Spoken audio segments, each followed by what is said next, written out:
இன்னைக்கு திங்கட்கிழமை நான் மார்னிங் ஏர்லியா ஏன் இவ்வளவு சீக்கிரம் எழும்பி தலை முழுகிட்டு நிக்கிறேன்னு பாக்குறீங்கன்னு சொன்னா வீட்டுல கொஞ்சம் வேலை இருந்தபடியா அது ஏர்லியா எழும்பி குளிச்சு முழுகிட்டு வேலையை ஏர்லியா துவங்கினா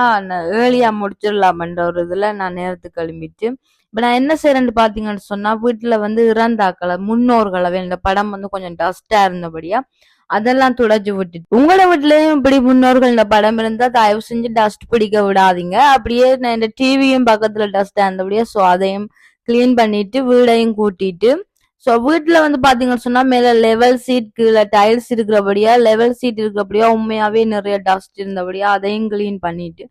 நேற்று சண்டேன்றபடியா நான் கொஞ்சம் உடுப்பு துவைச்சேன் சோ அதை நான் மடிச்சு வச்சுட்டு அப்படியே உடுப்பா மடிச்சிட்டு இஞ்சால திரும்புவோம் திரும்பி ஃபேனை பார்த்தா ஃபேன் செம்ம டஸ்டா இருந்துச்சு ஸோ ஃபேனுக்குள்ள டஸ்ட் இருந்துச்சுன்னு சொன்னா அப்படியே நாங்க ஃபேன் ஸ்விட்ச் போட்டு ஃபேன் காத்து வரைக்கலாம் அவ்வளோ டஸ்ட் மங்களுக்குலாம் பிறக்கும் ஸோ அதையும் கிளீன் பண்ணிட்டு அப்ப செம்ம டயர்ட்ல தண்ணி குடிச்சிட்டு அதுக்கு பிறகு டயரி எழுதுற பழக்கம் இருக்கு ஸோ உங்களுக்கு இருந்துச்சுன்னா எனக்கு கமெண்ட் பாக்ஸ்ல சொல்லுங்க ஸோ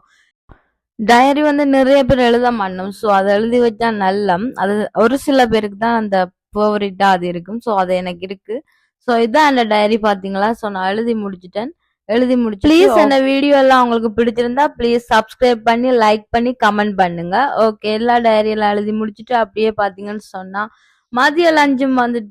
பாத்தீங்களா இன்னைக்கு என்ன ஸ்பெஷல்னு சொல்லி ஓகே சாப்பிட்டாச்சு நல்லா சாப்பிட்டாச்சு ஓகே பாய் ஃப்ரெண்ட்ஸ்